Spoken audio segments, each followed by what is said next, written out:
Monstrous tree-bound octopus. Fitful little plants grew straggly in the shadows of the mossy trunks, forming a dense underbrush that made walking difficult. At midday some fuel that blew. Sun's rays filtered through to the city floor, but now, late afternoon.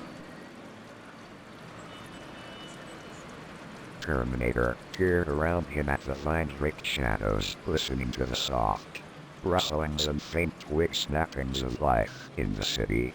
Two short, popping sounds echoed across the stillness, drowned out almost immediately and silenced by an explosive crash.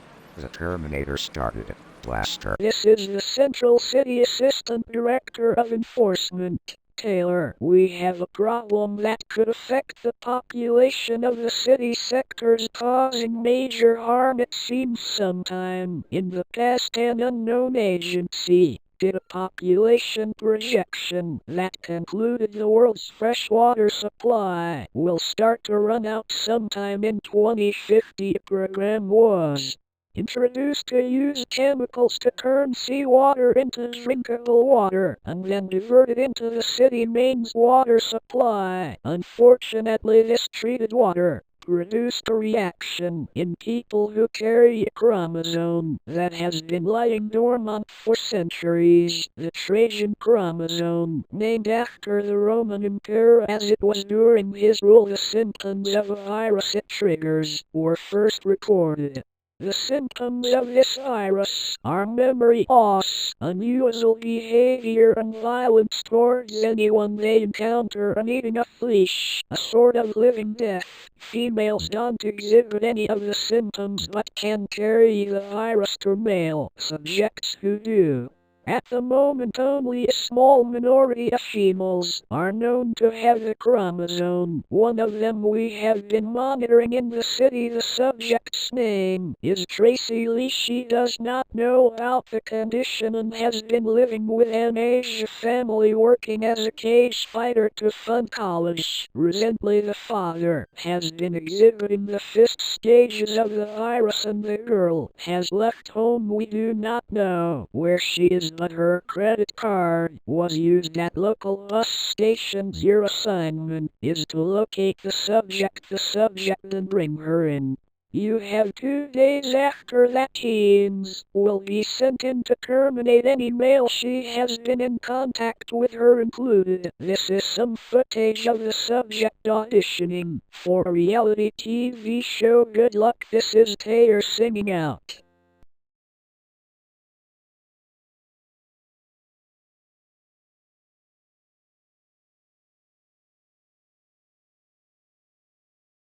You give me everything I need.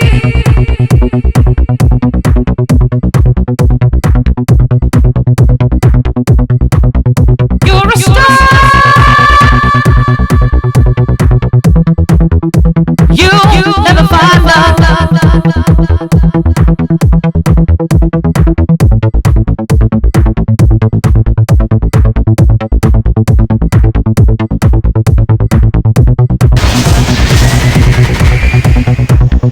You give me everything I need.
I fell in what was left of my company behind the men that had saved us.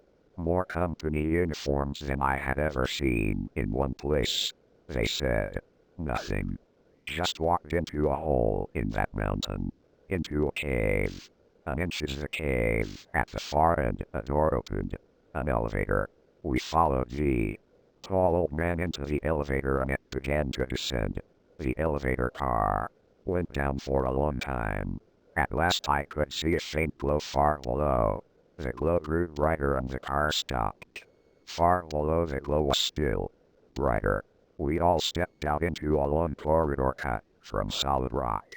I estimated that we were at least 200 miles down and the glow was hundreds of miles deeper. We went through 3 sealed doors and emerged into a vast room. A room bright with light and filled with more men in company uniforms, civilians, even women. At least 1,000. And I saw it. The 1,000 refugees, all of them, gathered from all the companies, from wherever they had been in Rome City, gathered here in a room, 200 miles into the heart of their dead moon. A room filled with giant machines, water machines, highly advanced power reactors. I wrote in, water power is an execution offense. You know that. How the hell did you get all this? I know the offense, Commander, and I know you. You're a fair man. You're a brave man. It doesn't matter where we got the power. Many men are dead to get it, but we have it, and we will keep it. We have a job to do. After that stunt out there, you've about as much chance as a snowball in hell. O'Hara's halfway to Saturn's center. Look, with a little luck we get you out to Europe. If you leave all this equipment, I might be able to hide you until it blows over. I would have preferred not to show our hand, but we had to save you. I was aware that the Council would find us out. Sooner or later, they missed the ionic material a month ago. But that is unimportant. The important matter is, will you take our job? All we need is another 2 days, perhaps 3. Can you hold off an attack for that long? Why? All right, Commander, you should know all we plan. Sit down and let me finish before you speak. In a way, Commander, the old man said, this pipe is my story. On Nova we liked the pipe. We liked a lot of the old habits. Maybe we should have died with all the others. You know, I was the one who found the error. Sometimes I'm not at all sure my friends here thank me for it. Our moon is dead, Commander, and so are we. We're dead inside. But we have a dream. We want to live again. And to live again our planet must live again. We mean no harm to anyone. All we want is our life back. We don't want to live forever like lumps of ice circling around a dead heart. What we plan may kill us all, but we feel it is worth the risk. We have thousands of power reactors. We have blasted out tunnel tubes. We found life still deep in the center of moons. It is all ready now. With all the power we have, we will break the hold of our dead sun and send this transporter off into space. I said, you're insane. It can't. But it can, Commander. It's a great risk, yes, but it can be done. My calculations are perfect. We want to leave this system, go off into space and find Europe that will bring life back to our planet. A green, live, warm Nova once again. Central was laughing. That's the craziest damn dream I ever sat still for. You know what your chances of being picked up by another transporter are? Picked up just right. Why? We have calculated the exact initial thrust, the exact tangential velocity, the precise orbital path we need. If all goes exactly, I emphasize, underline exactly, underline, to the last detail as we have planned, if we can do it, our chances of being caught by the correct flight in the absolutely correct position are 1 in 1,000, but we can do it. It was so impossible I began to believe he was right.